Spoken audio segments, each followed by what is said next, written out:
Dear friends, Java programming tutorials in Telugu సిరీస్లో ఇప్పుడు మనం సెకండ్ ట్యుటోరియల్లో ఉన్నాం.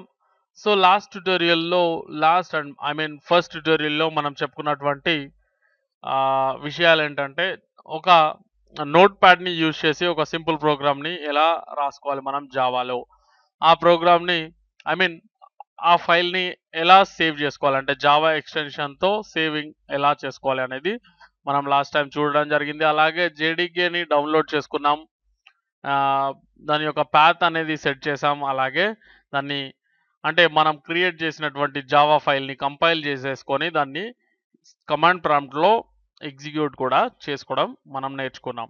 సో అదంతా కాకుండా అదంతా కొంచెం కష్టమైన పని, చాలా లెంతీ వే అండ్ చాలా బేసిక్ వే కాబట్టి మనం కొంచెం అడ్వాన్స్డ్గా మనకు ఒక సాఫ్ట్వేర్ అనేది ఉంటుందని, ఆ సాఫ్ట్వేర్లో మనం చాలా కన్వీనియంట్గా ప్రోగ్రామింగ్ అనేది చేసుకోవచ్చని నేను మీకు లాస్ట్ ట్యూటోరియల్లో చెప్పడం జరిగింది. సో ఆ విధంగా మనం ఇప్పుడు ఆ సాఫ్ట్వేర్ని డౌన్లోడ్ చేసుకొని ఎలా వాడాలో తెలుసుకుందాం. ఓకే, సో దానికోసం మీరు మీ బ్రౌజర్ని ఓపెన్ చేయండి. ఓకే, సో అడ్రస్ బార్లో eclipse.org ECLIPSE.org అని టైప్ చేసి ఎంటర్ పై క్లిక్ చేయండి. ఓకే, సో www.eclipse.orgకి మనం వచ్చేసాం. ఓకే, సో ఇక్కడ డౌన్లోడ్ అని ఉంది కదా, దీనిపైన క్లిక్ చేయండి. క్లిక్ చేయగానే మనకు ఇక్కడ రకరకాల ఆప్షన్స్ అనేవి కనిపిస్తూ ఉంటవి. సో దీంట్లో నేను చూపించినటువంటిది ఫాలో అయితే మీకు చాలా బెటర్గా ఉంటుంది. ఓకే, అంటే నా వర్క్ మీ వర్క్ సేమ్గా ఉంటుంది. ఓకే, సో ఫస్ట్ ఆప్షన్ అంటే ఇది ఏంటంటే ఇవన్నీ కూడా దాదాపుగా కొన్ని జావాకి సంబంధించినవి ఉన్నవి, కొన్ని వేరున్నవి చూడండి. C++ అలాగే PHPకి సంబంధించినవి కూడా ఇక్కడ ఉండడం జరిగింది. అయినా మనకు కావాల్సింది జావాకి సంబంధించింది. సో ఫస్ట్ ఆప్షన్ చూడండి, eclipse IDE for Java EE developers అని చెప్పేసి ఉంది కదా.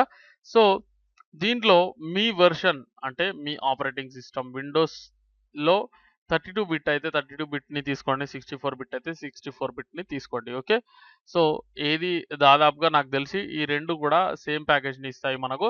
ఎనీవేస్ ఇక్కడ 64 బిట్ పై క్లిక్ చేశాను నేను, ఎందుకంటే నా సిస్టమ్ 32 బిట్ కాబట్టి, 64 బిట్ కాబట్టి. ఓకే, సో ఇక్కడ చూడండి, మీకు ఆల్రెడీ కనిపిస్తుంది కదా, x86 అండ్ 64 అని ఉంది కదా. సో ఇదే ప్యాక్ని మనం డౌన్లోడ్ చేసుకోబోతున్నాం. ఎనీవేస్ ఇక్కడ రకరకాల ఆప్షన్స్ మనకు కనిపిస్తూ ఉంటవి. ఇక్కడ నేను ఫస్ట్ ఆప్షన్ని తీసుకుంటున్నాను, డౌన్లోడ్. ఇక్కడ మీరు ఏది తీసుకున్నా కూడా దాదాపుగా అదే డౌన్లోడ్ అవుతుంది. ఓకే, ఎనీవేస్ ఇక్కడ చూడండి, download eclipse IDE for Java EE developers అని చెప్పేసి ఉంది కదా. విండోస్ 64 బిట్ పై క్లిక్ చేస్తే నాకు ఇక్కడ డౌన్లోడింగ్ అనేది స్టార్ట్ అయిపోయింది. ఓకే, సో ఇప్పుడు ఇలా డౌన్లోడ్ అనేది అవుతుంది. ఇది డౌన్లోడ్ అయిన తర్వాత ఏం చేయాలి, ఎలా వాడాలనేది ఇప్పుడు మనం తెలుసుకుందాం.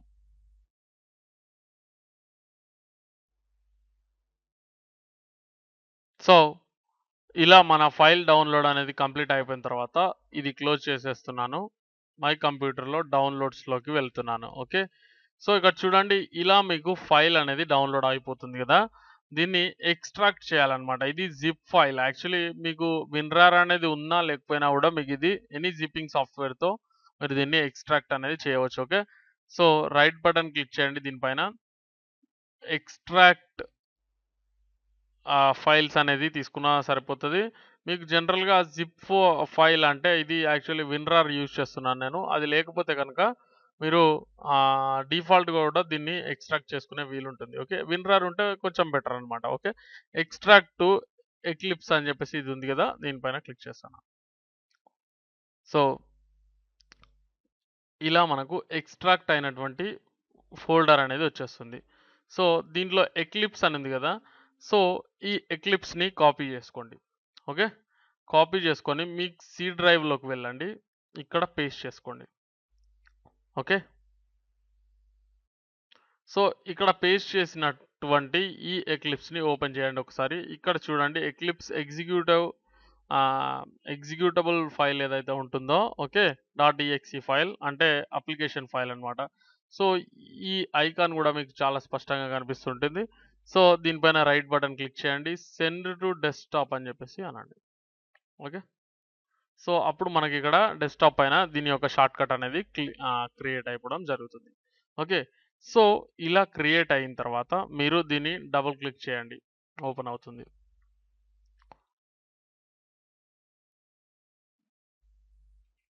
సో ఎక్లిప్స్ మార్చ్ 2 అనేటువంటి వెర్షన్ని మనం యూజ్ చేస్తున్నాం.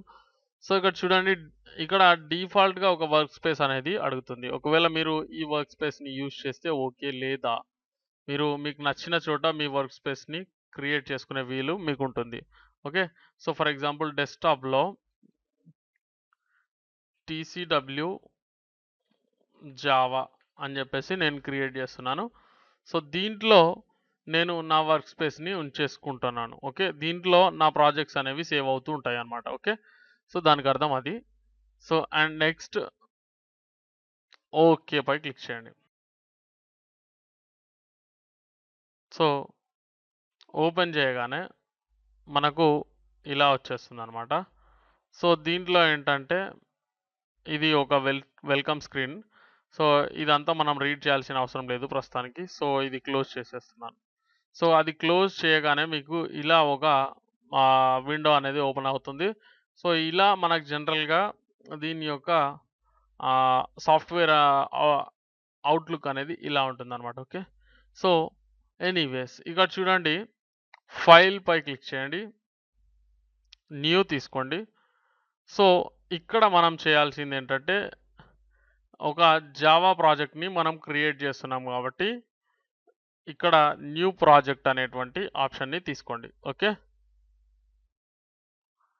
సో న్యూ ప్రాజెక్ట్ తీసుకున్న తర్వాత ఇక్కడ రకరకాల ఆప్షన్స్ మీకు వస్తాయి మళ్ళీ. సో జావా ప్రాజెక్ట్ అనేది తీసుకోండి. ఓకే, తీసుకొని నెక్స్ట్ పై క్లిక్ చేయండి. ఇక్కడ మీ యొక్క ప్రాజెక్ట్ నేమ్ని ఎంటర్ చేయండి. ప్రాజెక్ట్ నేమ్ వచ్చేసి for example okay Sameer.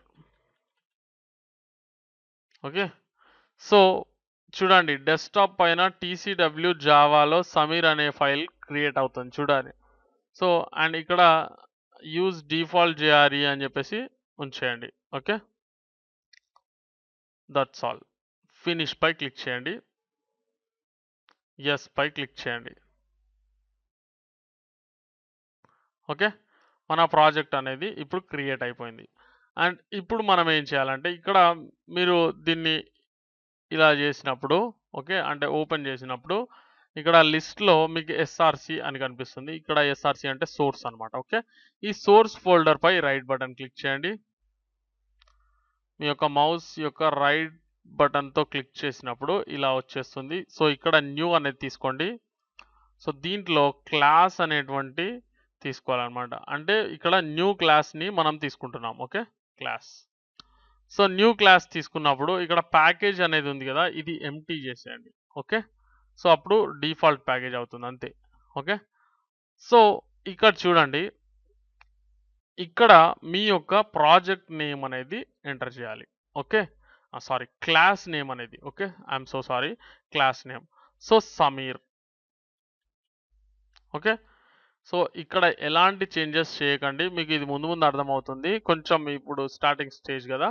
So public Sameer అనేది వచ్చేసింది. ఓకే, సో ఫినిష్ పై క్లిక్ చేయండి. ఇది ఆటోమేటిక్గా వచ్చేస్తుంది అనమాట. సో ఇక్కడ పబ్లిక్ క్లాస్ అనేది ప్రస్తుతానికి అవసరం లేదు, కానీ జనరల్గా పబ్లిక్ క్లాస్ అనేది తీసుకుంటాం మనం. ఓకే, సో ఇక్కడ చూడండి,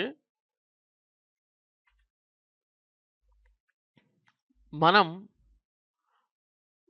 ఒకసారి లాస్ట్ ట్యుటోరియల్ని గుర్తు చేసుకున్నట్లయితే మనం ఒక ఫైల్ని క్రియేట్ చేసినప్పుడు క్లాస్ అని చెప్పేసి క్లాస్ నేమ్ ఇచ్చేసి ఆ తర్వాత ఈ కర్లీ బ్రేసెస్ అనేవి క్రియేట్ చేసుకున్నాం.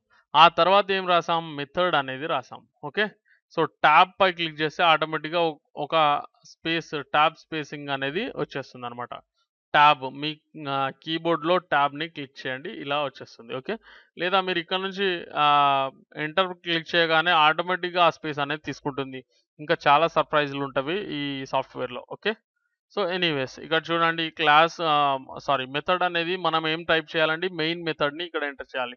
So public static void main ఆ తర్వాత పారంథసిస్లో స్ట్రింగ్ ఆర్గ్స్ తర్వాత ఈ యొక్క స్క్వేర్ బ్రాకెట్స్ అనేవి ఎంటర్ చేసిన తర్వాత కర్లీ బ్రేసెస్ అనేవి తీసుకోవాలి. రెడీగా ఉంది. ఇప్పుడు మనం లాస్ట్ ట్యూటోరియల్లో మనం రాసుకున్నటువంటి సింపుల్ ప్రోగ్రామ్ ఇది. ఓకే, సో ఇక్కడ చూడండి, ఈ నంబర్స్ అనేవి మీకు ఆటోమేటిక్గా వస్తవి. ఓకే, ఇవి line what we call line numbers అన్నమాట. ఓకే, ఈ లైన్ నంబర్స్ మీకు ఒకవేళ రానట్లయితే మీకు ఇక్కడ విండోలో ప్రిఫరెన్సెస్ అని ఉంటుంది. సో దీంట్లో జనరల్లో ఇక్కడ టెక్స్ట్ ఎడిటర్స్, ఓకే, ఎడిటర్స్లో టెక్స్ట్ ఎడిటర్స్ అని ఉంటుంది. సో ఇక్కడ షో లైన్ నంబర్స్ అంటే మీకు అది వస్తుంది. ఇక్కడ షో లైన్ నంబర్స్ అనేది తీసేస్తే అది వెళ్ళిపోతుంది అనమాట. ఓకే, ఆ లైన్ నంబర్స్ కావాలని చెప్పేసి అడుగుతున్నారు కొంతమంది. ఎనీవేస్, అంటే నేను ఇదివరకు జనరల్గా డైరెక్ట్గా క్లాస్ చెప్పినప్పుడు సార్ మాకు లైన్ నంబర్స్ రావలేదు అనేటువంటి క్వశ్చన్ వచ్చింది. ఓకే, ఎనీవేస్ ఇక్కడ జనరల్ ప్రిఫరెన్సెస్లో జనరల్లో ఎడిటర్స్లో టెక్స్ట్ ఎడిటర్స్ అని ఉంటుంది. ఇక్కడ దీనిపైన క్లిక్ చేస్తే మీకు లైన్ నంబర్స్ అనేవి వస్తాయి. ఓకే, సో ఈ లైన్ నంబర్స్ ఎందుకు అనేది నేను మీకు నెక్స్ట్ చూపిస్తాను. సో ఇక్కడ చూడండి, system dot out dot print line.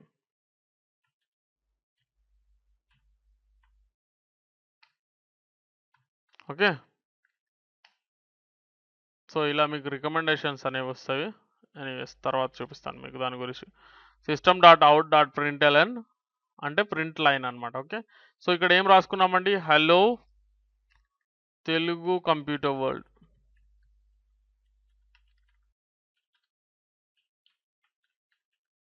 Okay, so hello Telugu computer world అని చెప్పేసి మనం ఇక్కడ రాసుకోవడం జరిగింది. ఇప్పుడు మనం ఏం చేయాలంటే, ఓకే, ఇప్పుడు మనం ఈ ప్రోగ్రామ్ని రన్ చేయాలి. అయితే మనం లాస్ట్ ట్యూటోరియల్లో ఎలా చేసామండి, కమాండ్ ప్రాంప్ట్లోకి వెళ్ళి అదంతా చూసుకోవడం, తర్వాత రన్ చేయడం, ఇదంతా చేయడం జరిగింది. ఓకే, సో ఒకసారి కంట్రోల్ చేస్తాను, నేను దీన్ని సేవ్ చేసుకున్నాను. ఇక్కడ చూడండి, రన్ చేయడానికి మనం అదంతా చేయనక్కర్లేదు ఇక్కడ. సో ఇక్కడ ఉంది కదా, ఇక్కడ రన్ అనేటువంటి బటన్ పైన మీరు క్లిక్ చేసినట్లయితే మీకు ఆటోమేటిక్గా రన్ అయిపోతుంది. దానికి సంబంధించిన రిజల్ట్ ఏదైతే ఉందో అది ఇక్కడ కనిపిస్తుంది కన్సోల్లో. ఓకే, సో చూడండి, హలో తెలుగు కంప్యూటర్ వరల్డ్ అనేది ఎగ్జిక్యూట్ అయ్యింది పర్ఫెక్ట్గా. సో అలాగే ఒక్కొక్కసారి మనకు తెలియకుండానే చిన్న చిన్న తప్పులు అనేవి చేస్తూ ఉంటాం. ఒకసారి ఒకవేళ ఏదైనా ఎర్రర్ వచ్చిందంటే మనకు ఈజీగా చూపిస్తుంటుంది. ఫర్ ఎగ్జాంపుల్ ఇక్కడ సిస్టమ్కి బదులు సిటమ్ అని చెప్పేసి నేను టైప్ చేశాను అనుకోండి బై మిస్టేక్. ఓకే, సో అలాంటప్పుడు మీకు ఆటోమేటిక్గా ఇక్కడ ఎర్రర్ అనేది కనిపిస్తుంది. సిటమ్ కెనాట్ బి రిజాల్వ్డ్ అంటే ఈ సిటమ్ ఏంటి అనేది మీరు ఇక్కడ ఆటోమేటిక్గా చూసుకోవచ్చు. అండ్ ఒకవేళ మీరు ఇది గమనించకుండా ఒకవేళ ప్రోగ్రామ్ రన్ చేసినప్పుడు మీకు ఏమవుతుందంటే ఇలా ఎర్రర్ అనేది వస్తుంది, ఇక్కడ చూపిస్తుంది ఏమని. సో ఎర్రర్ ఎక్కడ వచ్చింది, అన్రిజాల్వ్డ్ కంపైలేషన్ అని చెప్పేసి వచ్చింది కదా. సో అది ఎక్కడ వచ్చింది అంటే ఇక్కడ లైన్ నెంబర్ 3లో వచ్చింది. చూడండి, లైన్ నెంబర్ 3ని మీరు పర్ఫెక్ట్గా ఒకసారి చెక్ చేసుకుంటే మీకు మీ యొక్క ప్రాబ్లం ఏది అనేది మీరు ఫైండ్ అవుట్ చేసుకోవచ్చు. చూడండి, ఇక్కడ రిజాల్వ్ కాగానే అది వెళ్ళిపోయింది, చూసారా. సో ఇప్పుడు రన్ చేయండి, పర్ఫెక్ట్గా మీ యొక్క ప్రోగ్రామ్ అనేది ఎగ్జిక్యూట్ అవుతుంది. సో ఇది ఈ సాఫ్ట్వేర్ యొక్క ప్రత్యేకత. మనం ఈ సాఫ్ట్వేర్లో చాలా అడ్వాన్స్డ్గా, చాలా చక్కగా, చాలా ఈజీగా ప్రోగ్రామ్స్ అనేవి రాసుకోవచ్చు అనమాట. ఓకే, సో అది ఇప్పుడు మనం ప్రోగ్రామ్స్ని రాసుకుంటూ వాటిని ఎగ్జిక్యూట్ చేసుకుంటూ, అంటే ఫర్ ఎగ్జాంపుల్ ఇక్కడ ఓన్లీ ఇక్కడ కన్సోల్లో మీరు చూసేటువంటి ప్రోగ్రామే కాకుండా మనం ఈ ట్యుటోరియల్ సిరీస్లో నేను మీకు గుయిస్ వరకు చెప్తాను. గుయి అంటే ఏంటంటే GUI. Okay, graphical user interface అంటారు. So graphic user interface or graphical user interface, anyways GUI అంటే అదనమాట. అంటే ఫర్ ఎగ్జాంపుల్ ఇది ఒక GUI కిందనే వస్తుంది. అంటే ఫర్ ఎగ్జాంపుల్ ఈ సాఫ్ట్వేర్ యొక్క లేఅవుట్ని మీరు చెక్ చేస్తే ఇక్కడ టైటిల్ బార్ ఉంది, ఇక్కడ రకరకాల మెనూస్ అండ్ బటన్స్, అండ్ ఇక్కడో లేఅవుట్, ఇక్కడో లేఅవుట్, ఇక్కడో లేఅవుట్, ఇక్కడో లేఅవుట్, ఇలా మనకు రకరకాల ఇన్‌బిల్టెడ్ లేఅవుట్స్ కూడా ఉన్నవి. సో ఇన్‌బిల్ట్ లేఅవుట్స్ కూడా ఉన్నవి. సో ఇలా మనం రకరకాల ప్రయోగాలనేవి దీంట్లో చేస్తూ ఉంటాం. సో జావా ప్రోగ్రామింగ్ అనేది ఇప్పటి నుంచి మనం పర్ఫెక్ట్‌గా ఒక్కో ట్యుటోరియల్‌లో నేను మీకు చాలా చక్కగా ప్రతిరోజు ఒక కొత్త విషయాన్ని తీసుకొని నేను మీకు వివరిస్తూ వెళ్తాను. అండ్ ఒకసారి ఇక్కడ చూసినట్లయితే మనం దాంట్లో ఫార్మాట్ చేసుకోవాల్సి ఉంటుంది. అంటే స్పేసింగ్ అనేది జనరేట్ చేస్తూ వెళ్ళాల్సి ఉంటుంది. కానీ మీరు జస్ట్ ఎంటర్ ప్రెస్ చేస్తే ఆటోమేటిక్‌గా అది ఇది ఈ సాఫ్ట్‌వేర్‌లో స్పేసింగ్ అనేది క్రియేట్ అవుతుంది. ఓకే. సో అది ఈ సాఫ్ట్‌వేర్ యొక్క గొప్పతనం. అండ్ ఇక్కడ మనం కమాండ్ ప్రాంప్ట్‌కెళ్ళి మళ్ళీ దాన్ని కంపైల్ చేసి చూసుకోవాల్సిన అవసరం లేదు. ఇక్కడ మనకు కన్సోల్‌లో ఆటోమేటిక్ రిజల్ట్స్ అనేది వస్తుంది. అలాగే GUIని మనం ఎగ్జిక్యూట్ చేసినప్పుడు అది ఆటోమేటిక్ లేఅవుట్ అనేది ఓపెన్ అయిపోతుంది. ఓకే. సో ఈ విధంగా మనం ఎక్లిప్స్ సాఫ్ట్‌వేర్‌ని యూజ్ చేసి జావా ప్రోగ్రామింగ్ అనేది చేయవచ్చు. సో నెక్స్ట్ ట్యుటోరియల్ నుంచి మనం రెగ్యులర్‌గా ప్రోగ్రామ్స్ అనేవి రాద్దాం. ఓకే. అండ్ చాలా చక్కటి వివరణతో నేను మీకు వివరిస్తూ వెళ్తుంటాను. మీకొచ్చే సందేహాలను దయచేసి మాకు కామెంట్ ద్వారా తెలియజేయండి. అండ్ ఫ్రెండ్స్, మరోసారి రిక్వెస్ట్, దయచేసి మీకు ఈ వీడియో నచ్చినట్లయితే లైక్ చేయండి. మీరు లైక్ చేస్తే నాకు నెక్స్ట్ వీడియో పెట్టడానికి అది చాలా చక్కగా ఉపయోగపడుతుంది. ఓకే. అంటే మీరు నా వీడియోని లైక్ చేసినప్పుడు నాకొక ఎంకరేజ్‌మెంట్ లాగా అది ఉంటుంది గదా! సో అలాంటప్పుడు నేను మీకు మంచి మంచి అడ్వాన్స్‌డ్ వీడియోస్, అడ్వాన్స్‌డ్ ట్యుటోరియల్స్ అందించే ప్రయత్నం చేయగలుగుతాను. So please encourage me. Please like my videos. Please share my videos with your friends. Thanks for watching this video. Please subscribe.